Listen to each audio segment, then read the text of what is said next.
The Kigali 2025 World Championships began in truly unique fashion, bringing together the finest cyclists on the planet in the heart of Africa. Cycling gathered in Kigali with the very best of the world, and from the very first pedal strokes, there was a sense that we were witnessing a historic championship. The day opened with the women's elite time trial, where the first major celebration arrived for Movistar team. Marlene Reusser claimed the rainbow jersey with a flawless performance that filled the Spanish squad with pride. The Swiss rider's gold medal was the opening headline, yet the real spectacle was still to come.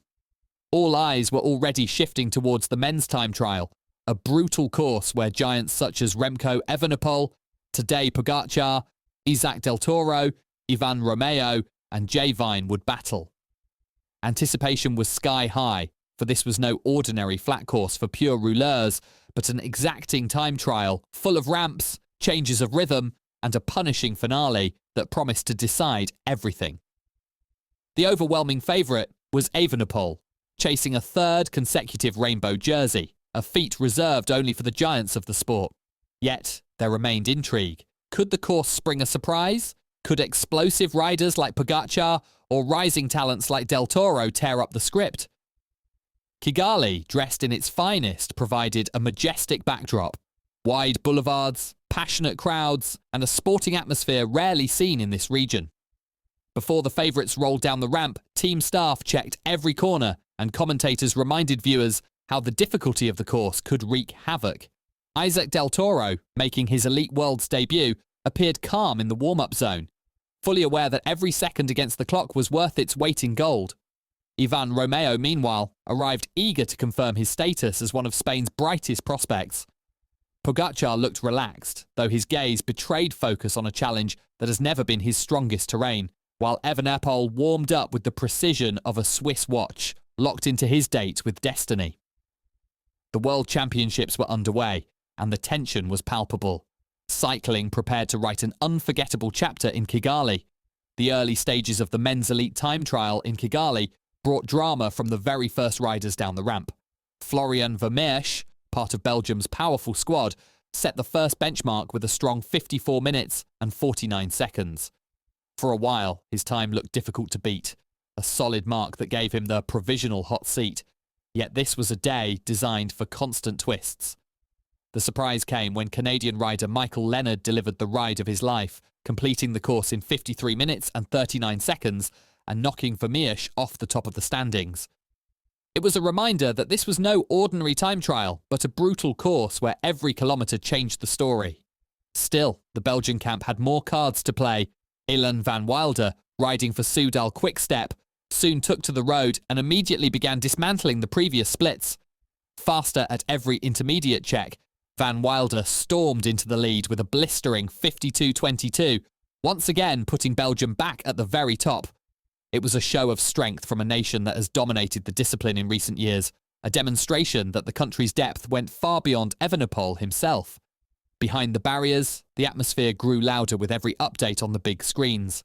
The Rwandan fans, many of them experiencing a world championship for the first time, were swept along by the drama of the clock.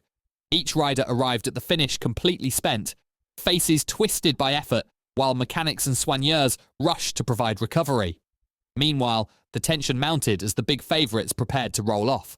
Isaac Del Toro was spotted making final adjustments, fully aware that the race was shifting towards its decisive phase. Ivan Romeo, focused and determined, knew he faced a stern test against such world-class opposition. And hovering over everything was the looming presence of Pogacar and, above all, Remco Evenepoel.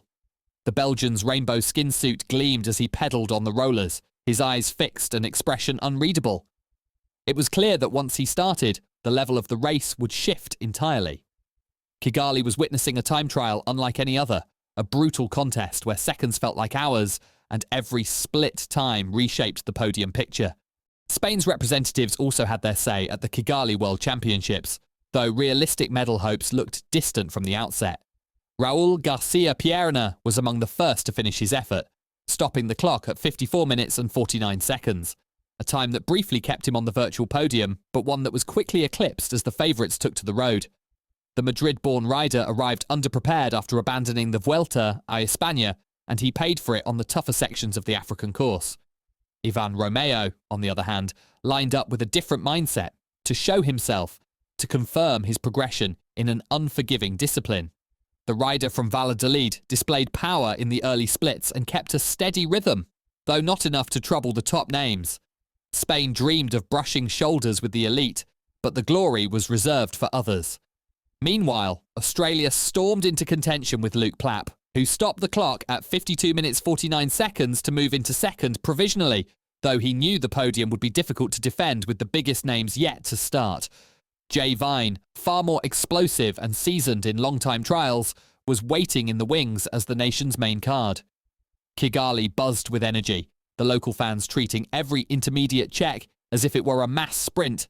Heat, altitude, and the punishing ramps combined to break riders down, each one arriving at the finish completely emptied, breath ragged, and faces twisted in pain. Gradually, the path cleared for the marquee names. In the warm-up zone, Isaac Del Toro was perfecting the last details of his aerodynamic position, preparing for the biggest test of his young career. Pogacar appeared calm, yet he knew this was never going to be an easy terrain for him. And towering above all was the looming figure of Remco Evenepoel, waiting his turn with the focus of a man aware that history was within reach. Tension hung in the air. The World Championships were edging towards their decisive moment. The moment of truth arrived with the start of the big favourites. All eyes were fixed on Remco Evenepoel, chasing his third consecutive rainbow jersey, and on Tadej Pogacar, determined to prove he could shine against the clock. From the very first intermediate check, it was obvious who would own the day. Evenepoel posted a staggering 14:05, obliterating every previous mark and already putting 45 seconds into the Slovenian. It was a brutal statement, a warning that history was about to repeat itself. Pogacar, meanwhile, quickly revealed his frailties. At the second checkpoint, he clocked 32 minutes and 5 seconds, sitting 26 seconds behind the best split of Jay Vine, who kept Australian hopes alive. Evenepoel was flying, Pogacar was sinking, and the world watched in disbelief. By the third intermediate, the gap had ballooned. The Belgian hit 36:55, almost 2 minutes faster than Pogacar, and looked on course to lap him out on the road. Kigali held its breath, aware that it was witnessing an image destined to be etched in cycling's collective memory. While Vine consolidated his claim to the medals, Isaac Del Toro battled bravely on unfamiliar ground, showing the promise of the future even if the present was ruled by giants. The time trial had become a recital of sheer superiority, an overwhelming dominance that crushed any opposition. Cameras barely left Evenepoel, his position perfect, exuding a sense of power that crushed rivals' hopes. Pogacar, by contrast, was punished by every ramp, every endless straight, every second lost. There was no room for heroics, no chance of a comeback. The world title was sealed before the finish line. Kigali was witnessing a one-sided duel, a time trial in which the Belgian carved his own legend, while the Slovenian endured one of the harshest chapters of his career. The finale in Kigali was as dramatic as it was historic. Jay Vine crossed the line in exactly 51 minutes, securing a silver medal for Australia that felt like gold, for only an extraterrestrial could surpass him. And that extraterrestrial had a name: Remco Evenepoel. The Belgian stopped the clock at 49 minutes and 46 seconds, a surreal mark that sealed his third consecutive world title and confirmed his place among the greatest time trialists of all time. Yet beyond the numbers came an image for eternity: Evenepoel catching and lapping Tadej Pogacar out on the road. The cameras captured the moment as the powerless Slovenian was overtaken by his great rival, a brutal symbol of the gulf between them on this day. Pogacar, who had hoped for the podium, ended fourth, outside the medals, in one of the most painful defeats of his career. The contrast could not have been starker. Absolute glory for Evenepoel, bitter disappointment for Pogacar. Isaac Del Toro, meanwhile, finished his ride with dignity, gaining invaluable experience in a race where every second counts.